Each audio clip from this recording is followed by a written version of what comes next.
આ વચ્ચે મહત્વપૂર્ણ સમાચાર મળી રહ્યા છે। સ્ટેટ ટ્રાન્સપોર્ટની જે બસની સુવિધા છે તેનું ઓનલાઈન બુકિંગ 2 દિવસ માટે બંધ હોવાનું જાણવા મળી રહ્યું છે। હાલ આપને જણાવી દઈએ કે આવતીકાલથી 2 દિવસ એસટીનું ઓનલાઈન બુકિંગ બંધ રહેશે।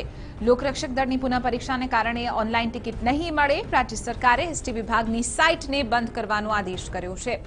ઉમેદવારોને કારણે ઓનલાઈન વ્યવસ્થા બંધ કરવામાં આવી છે। મહત્વની વાત છે કે રૂટ પણ ડાયવર્ટ કર્યા હોવાથી સાઇટને અહીં બંધ કરવામાં આવી છે। ખાસ કરીને એલઆરડીનું જે પેપર છે આવતીકાલે તેને લઈને આ સમગ્ર અહીં વ્યવસ્થા ઊભી કરવામાં આવી છે। આજ મુદ્દે વધુ જાણકારી મેળવીશું TV9ના સંવાદદાતા નિર્મલ દવે પાસેથી। નિર્મલ, આવતીકાલે એલઆરડીની પરીક્ષાનું પેપર જેમાં મુખ્ય કહી શકાય કે એવો નિર્ણય લેવામાં આવ્યો છે કે એસટીનું ઓનલાઈન બુકિંગ આવતીકાલ અને પરમ દિવસ માટે બંધ રહેશે।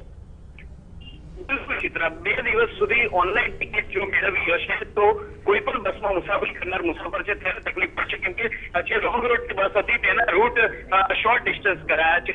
તમામ જે બસો છે તે બસોને ડાયવર્ટ કરવાની ફરજ પડી છે, કેમ કે એસટીની પરીક્ષામાં સરકારે જે રીતે અગાઉ જાહેરાત કરી છે કે તમામ જે ઉમેદવારો છે તેમને મફત મુસાફરી કરાવશે અને તે જ કારણે રૂટ ડાયવર્ટ કરવાની ફરજ પડી છે। આશરે 2162 જેટલા રૂટ છે કે ડાયવર્ટ કરવાની ફરજ પડી છે અને તેના જ કારણે ઓનલાઈન સાઇટ પર અત્યારે બંધ કરી દેવામાં આવી છે।